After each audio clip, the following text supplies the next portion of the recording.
He kōna I purangi tēnei nā te reo irirangi o Aotearoa.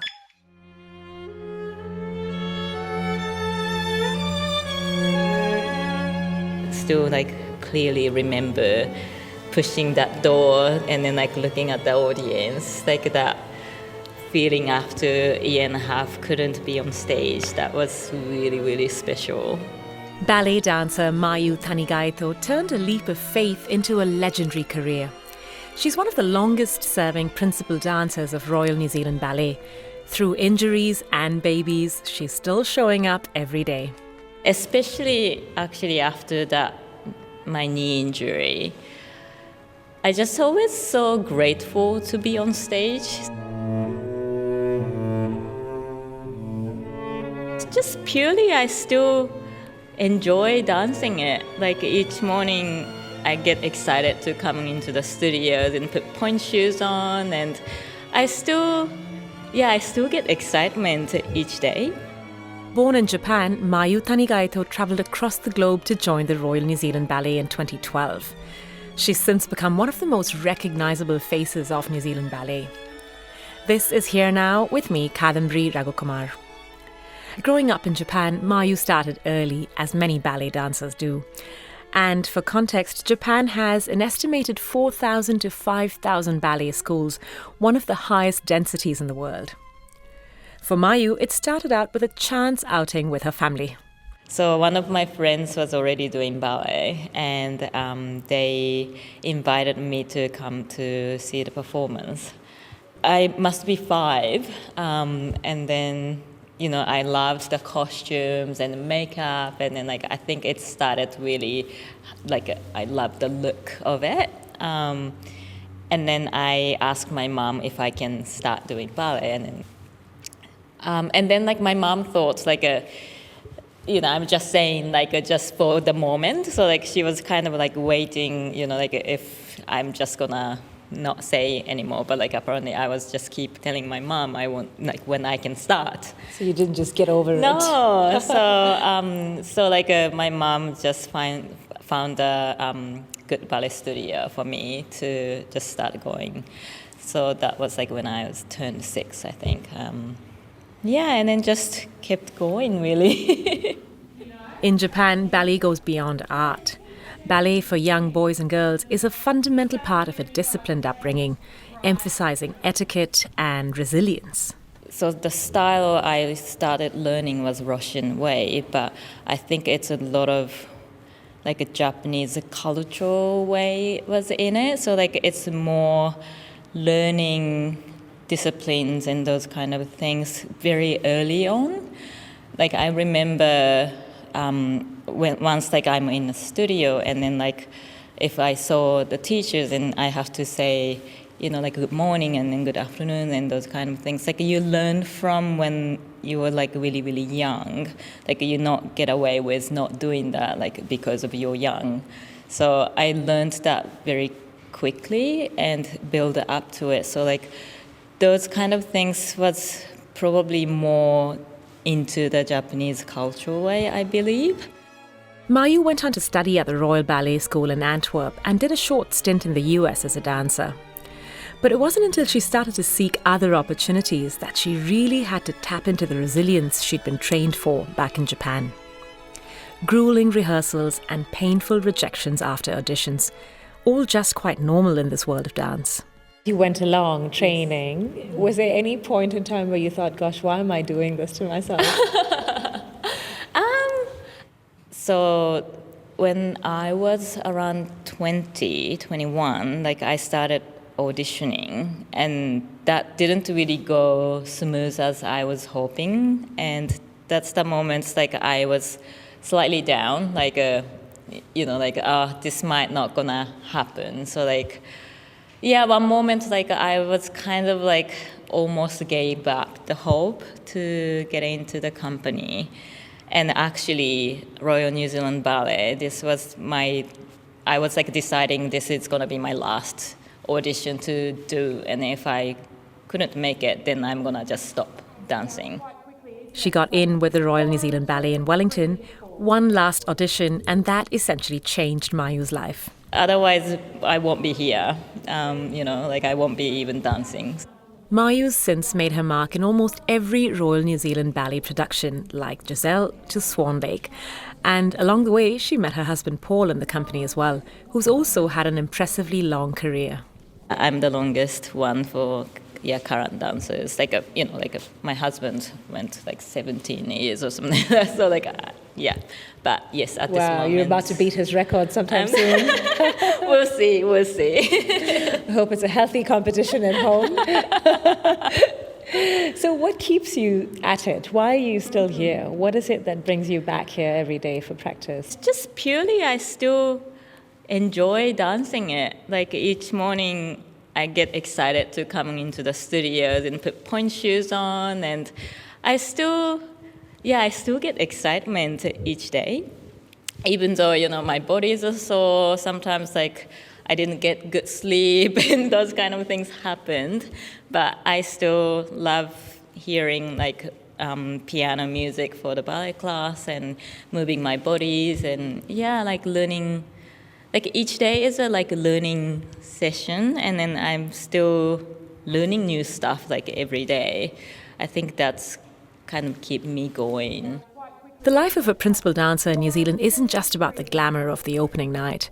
It's about grueling rehearsals in our windy capital, leading through seasons of change, and the grace to mentor a new generation of Kiwi dancers. And resilience through recovery. In 2020, Mayu suffered a devastating ACL injury, which can be potentially career-ending for a ballerina. I was off for a full year and off from the stage for a year and a half. Yes, so that was kind of a big injury. That must have been hard for you. It was moving hard. every day to suddenly not showing up for practice. Yeah, it was hard. Mostly mentally, it was quite hard time.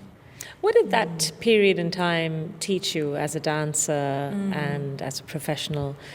Being off, not being able to do what you do for a living, as well as what you're so passionate about. The biggest learning was to have a patience myself, because probably this is my personality, but I want to everything make perfect, and then I just want to have a plan and I want to stick with it and those kind of things. And if it goes slightly wrong, then I get frustrated myself. But that year, I just really have to have a patience, because, 3 steps forward, sometimes I have to step all the way back to restart again, those kind of time. And then who knows what I'm gonna feel tomorrow. So I just have to listen to my body and have to have a patience and have to communicate with my body properly. Because that's your tool, right? The body is your tool. You don't really focus when you're young, because you can recover really quick. So even though I feel sore today, tomorrow gonna be okay. So I just never really have a listen to my body properly, I think. So that year taught me actually you have to start doing that if I want to dance long. Mayu's a bit of a comeback queen.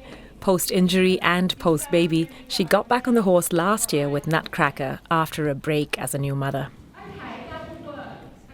I'm at rehearsals, and the age range is quite remarkable here, as is the international diversity. There are dancers from Cuba and Germany, and some as young as 17. Mayu tells me one of the special things about being part of a ballet company for as long as her is seeing the path of dancers evolve with time and age. So how does that play into the dynamic of the ballet, that lends to the dynamic of the dance? So, because, younger one, probably now it's 17, 18, the youngest, and I'm the oldest, I'm 38. So I think when you go through each age, your kind of role shifting inside of the company. So when you're very young, you want to learn from the senior dancers, and then you just want to try everything every day. Those kind of it's fresh out of the school, so they have energy to do that, and then goes shifted. If you're like a senior core member, then like you have to start looking after those younger ones to make the stage looks beautiful. And then go through to the senior like me, then like I also have to like look after myself, but you kind of have to think about more about the company, what it looks like as a company, especially like if I'm doing the lead that night, like I just have to hold the stage for longer. And I find the atmosphere very serious. I mean, very rarely is it comical or light. It can be quite heavy and sort of intense. How do you take the pressure off? What any tricks that you have up your sleeve before or after? That's a good question, because lots of people I think really curious about that. To me, it's just how much you can preparation for it. So, like you rehearse every day, and it's like how much confidence you can gain in the studio is a key. If you have like a bit of concern about the costume, I just wear it in the studio to practice before going on stage. And some props, like if you can use it, like use it every time. And I listen to the music like a million times to understand like if something goes wrong, or like especially those partnering, like you don't always get to control with it.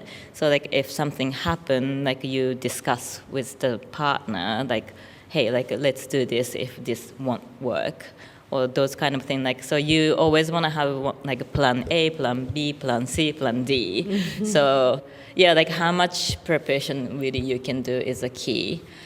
And like now, especially actually after that, my knee injury, I just always so grateful to be on stage. So it's every time I go on stage, I feel like this might be the last time I'm gonna be on stage. Who knows, what's gonna happen next, tomorrow. So it's just try to think that way rather than like, oh, I'm really nervous about these steps. Like that's not really the way you want to enter on stage. So like, if like your family members watching, then like I'm gonna dance for them, or it's just to try to shift the focus a little bit rather than like one nervous things on stage. So it's worked for all these years, clearly. Yeah, well, I mean, like because I'm human too, so like sometimes like a really wonderful shows, sometimes it's not quite, but you just have to kind of like keep moving forward. This month, you can catch Mayu Tanigaito in Macbeth that tours the country. The composer of this piece from Macbeth is Christopher Gordon, and the music layers a full orchestral and heavy metal score with live string octet ensemble musicians of the New Zealand Symphony Orchestra.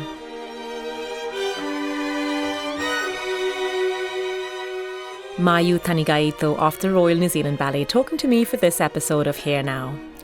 Today's episode was mixed by Jeremy Ansell, and I'm your host and producer, Kadambari Raghukumar. You can catch Here Now on RNZ National at 1:45 p.m. on Mondays, as well as on all your favourite podcast platforms. Thanks for listening.